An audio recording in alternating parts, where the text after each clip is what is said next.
Good morning students. आज हम हिंदी की मात्राएं सीखेंगे। तो आ से लेके ऊ तक हमने पहले सीख ली है। आज हम री की मात्रा सीखेंगे। तो सबसे पहले हम पिछली मात्राओं का रिवीजन कर लेते हैं एक बार। तो चलिए शुरू करते हैं। अ स्वर की कोई मात्रा नहीं होती, इसलिए हम क को ऐसे ही लिखते हैं। क के साथ कोई मात्रा नहीं लगेगी। क के से हम एक शब्द बनाएंगे, क प्लस ब, ये बन गया कब।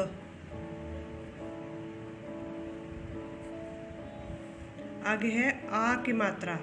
आ की मात्रा एक स्टैंडिंग लाइन की तरह होती है। जब क को आ की मात्रा लगी या किसी भी व्यंजन को आ की मात्रा लगती है तो उसकी आवाज़ ऊंची हो जाती है। जैसे क आ, का के साथ हमने एक और वर्ण जोड़ लिया, का म, ये बन गया काम। आगे है छोटी ई की मात्रा। छोटी ई की मात्रा व्यंजन के लेफ्ट साइड से यानी कि बाईं ओर से लगती है। तो क को छोटी ई की मात्रा लगी तो बना कि। इसके साथ हमने एक और व्यंजन जोड़ दिया, न, ये बन गया किन। आगे है बड़ी ई की मात्रा। जब किसी भी व्यंजन को जो बड़ी की मात्रा होती है वो व्यंजन के राइट साइड से लगती है यानी कि दाईं ओर से। तो जब क को बड़ी ई की मात्रा लगी तो बना की ल, ये बन गया कील। आगे है छोटा ऊ। छोटे ऊ की मात्रा व्यंजन के पैरों में लगती है और इसकी पूंछ जो है लेफ्ट साइड को होती है। जैसे क को लगी छोटे ऊ की मात्रा बन गया कु, ल, कुल।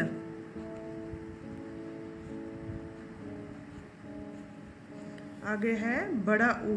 बड़े ऊ की मात्रा हमेशा व्यंजन के पैरों में लगती है और ऊ की मात्रा की जो पूंछ होती है वो राइट साइड को होती है, जो बड़ा ऊ होता है। तो क को लगी बड़े ऊ की मात्रा बना कु, प,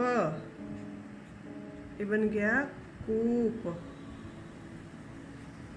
आज आगे आते हैं हम, जो आज का हमारा टॉपिक है री की मात्रा। तो री की मात्रा भी व्यंजन के पैरों में लगती है। जैसे क को लगी री की मात्रा तो ये क्या बना करी। जो भी स्वर की मात्रा, जब क को री की मात्रा लगी तो ये बन गया क्री। जब किसी भी व्यंजन को स्वर की मात्रा लगती है तो उसी स्वर की आवाज आती है। जैसे क री, क्री,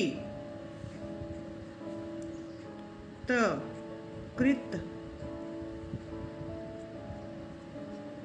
नेक्स्ट आता है हमारा जो आज का टॉपिक है री की मात्रा। तो जो है री की मात्रा कैसे होती है, ये भी व्यंजन के पैरों में लगती है। तो क को लगी री की मात्रा तो ये ऐसे व्यंजन के पैरों में लगी, ये बन गया क्री। जब भी हम किसी व्यंजन को स्वर की मात्रा लगाते हैं तो उसी स्वर की आवाज आती है। जैसे क री, क्री,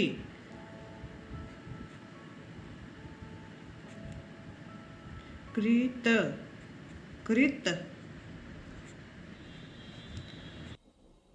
तो चलिए अब हम री की मात्रा वाले कुछ शब्द लिखते हैं और उनको पढ़ते हैं। जैसे यहाँ पर लिखा है हमने क को लगी री की मात्रा क्या बना करी, क्री। श, ये बन गया कृष, कृष, क, ये बना कृषक। कृषक होता है किसान। आगे है हमारा घ। घ को लगी री की मात्रा क्या बना घृ, त, ये बना घृत।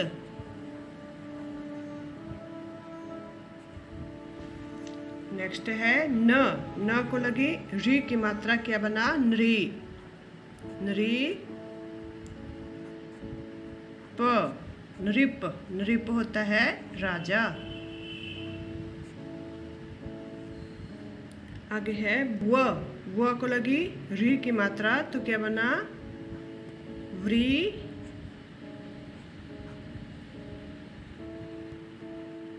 क्ष, तो ये बना वृक्ष। वृक्ष क्या होता है पेड़। तो आगे हम री की मात्रा और आ की मात्रा वाले शब्द इकट्ठे लिखेंगे। कैसे लिखते हैं तो चलिए शुरू करते हैं। यहाँ पे हमने लिखा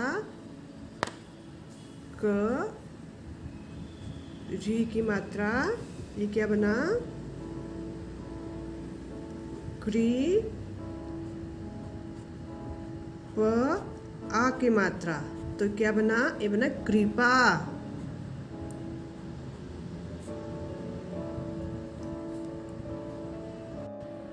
आगे है घ प्लस री की मात्रा, ये बना घ्री। ण प्लस आ क्या बना है घृणा।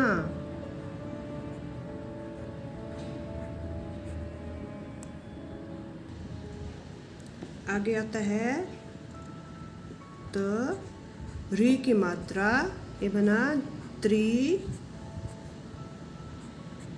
शा। श आ ये बना त्रिशा। त्रिशा।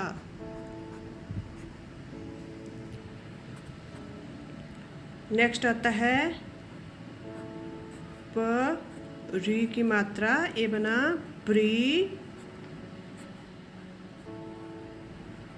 थ थर्मस आ की मात्रा, ये बना पृथा।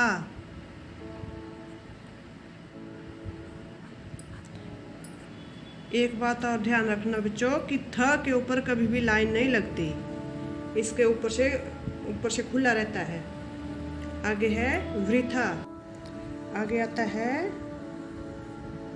व री की मात्रा, ये बना व्री प्लस थ।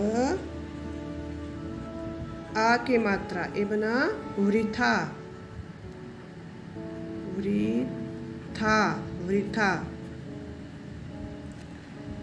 तो बच्चों ये थी री की मात्रा। जब हमने आज री की मात्रा की जानकारी ली और उसको लिखा और पढ़ा, तो जैसे क को लगी री की मात्रा क्या बना क्री। श षटकोण वाला श, ये बना कृष प्लस क, ये बना कृषक। जैसे घ को लगी री की मात्रा घ्री प्लस त, क्या बना घृत। न को लगी री की मात्रा नृ प्लस प, नृप। व को लगी री की मात्रा तो व्री प्लस क्ष। क्ष क्षत्रिय वाला क्ष है तो ये बना वृक्ष।